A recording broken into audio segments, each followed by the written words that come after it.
In this video, I'm going to show you how you get the unique codes for your buttons using the USB receiver. So the USB receiver is an alternative to use if you don't have a B900 display panel.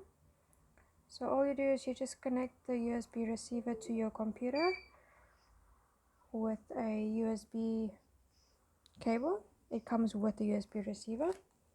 And then you just press the buttons one by one to get the codes as well. So this will show you the code F48588, and we can go on to the next one. It's the same thing. The call buttons always have a 8 at the end, and the cancel buttons always have a 1 in the end. So just one thing to take care of when you use the USB receiver.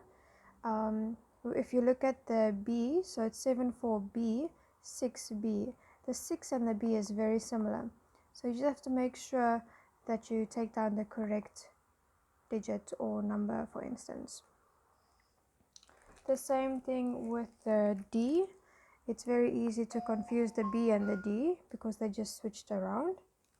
And as another example is the zeros. You will never have an O in these codes. It's always a 0. So yeah, that is basically all you need to do when you check the codes on your USB receiver. Thank you very much for watching.